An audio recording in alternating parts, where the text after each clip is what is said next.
ఈరోజు ఈ గోబీ ఆలు టమాటర్ కర్రీ అయితే టమాటో కర్రీ అయితే చేశానండి. ఇది సూపర్ టేస్టీగా సూపర్గా ఉంటుంది. చపాతీ లెంబడైతే నీళ్ళు కొద్దిగా పోసేసి మంచిగా ముందు ఉడకపెట్టుకోవాలండి. దీని ప్రాసెస్ ఎలా చేశానో చూపిస్తానండి, చూసేయండి. ఫస్ట్ ఒక గిన్నెలో అయితే నీళ్ళు వేడి చేసుకోవాలా, కొద్దిగా ఉప్పు వేసుకోవాలండి. ఎందుకంటే ఇప్పుడు మనం గోబీ పూలలా పురుగులు అవి ఇవి ఉంటాయి కదా, వానాకాలం కదా ఇది, అందుకే ఫస్ట్ వేడి నీళ్ళల్లో పోసేసి కొద్దిగా ఉప్పేసి తీసేయాల. అప్పుడు ఏమన్నా బ్యాక్టీరియా ఉన్నా పురుగులు ఉన్నా చచ్చిపోతుంది దాంట్లో. ఇట్లా పోసేసి మంచిగా నీట్గా కడిగి ఆ నీళ్ళంతా పారపోయాల. పారపోసాక దాంట్లో కొద్దిగా చల్లనీళ్ళు పోసుకోవాలా. తర్వాత గిన్నె పెట్టుకొని ఆయిల్ అయితే వేసేసుకుంటున్నాను. దాంట్లో ఒక 4 స్పూన్లు ఆయిల్ అయితే వేసేసుకున్నాను. చూడండి, ఆయిల్ అయితే బాగా వేడైపోవాలా.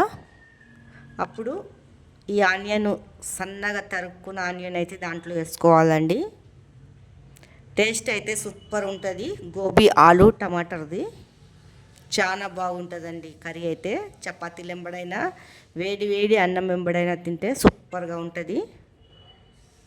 ఇది రెడ్గా ఫ్రై అయితే చేసుకోవాలి. ఆనియను బ్రౌన్ కలర్లో అయితే వచ్చేయాలండి మంచిగా. ఇక చూడండి, ఇలా కొద్దిగా అల్లం పేస్ట్ వేసుకుంటున్నాను. అల్లం పేస్టు పచ్చివాసన పోయే వరకు వేపుకోవాలా. బాగా వేపేసుకున్నాక పసుపు వేసుకోవాలండి. మనకు రుచికి సరిపోయేంత కారం కూడా వేసుకోవాలా. తర్వాత రుచికి సరిపోయేంత ఉప్పు వేసుకొని అది కూడా పచ్చివాసన పోయే వరకు కలుపుకోవాలా బాగా. చూడండి, తర్వాత ఇది మనం వేడి నీళ్ళలో తీసేసి చల్లనీళ్ళతో కడుక్కున్నాం కదా, పక్కకు పెట్టుకోవాలా. తర్వాత ఈ ఆలు చిన్న చిన్న ముక్కలు కోసింది వేసుకోవాలండి. ఎందుకంటే ముందు గోబీ పూలు అయితే వేస్తలేను, కొద్దిగా ఆలు ఫ్రై లాగా కావాలండి. తర్వాత అప్పుడు గోబీ పూలు వేయాలా. వేసుకొని మంచిగా మనము ఉప్పు కారము ఇవన్నీ అయితే దానికి పట్టేలాగా అయితే కలుపుకోవాలండి. చూడండి, ఇలా మంచిగా ఉప్పు కారం అంతా పట్టాల దానికి.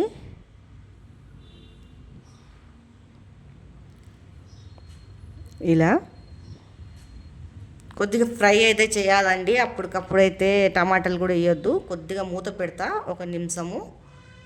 ఇలా ఫ్రై అయితే కావాలా, అప్పుడే టేస్ట్ అనేది వస్తుందండి. తర్వాత ఒక 2 టమాటాలు వేసేసుకోవాలా దాంట్లో. టమాటా వేసినాక ఇది కూడా మగ్గనియాలండి, జరసేపు కలుపుకోవాలా. జరసేపు అయితే మగ్గనియాల టమాటా. ఆ టమాటాలనే కొద్దిగా నీళ్ళైతే పోస్తున్నాను. నీళ్ళైతే అస్సలు పోయను, దాంట్లోనే మంచిగా ఉడికిపోతుందండి. మూత అయితే పెడతాను. కల్లెమాకు వేసేసుకుంటున్నాను. చూడండి, కలుపుతూనే ఉండాలండి మధ్యలో మధ్యలో, ఎందుకంటే నీళ్ళు అయితే పోస్తలేము కదా, దాంట్లో కొద్దిగా టమాటాలో నీళ్ళు ఊరుతుంది. మూత అయితే పెట్టేస్తాను.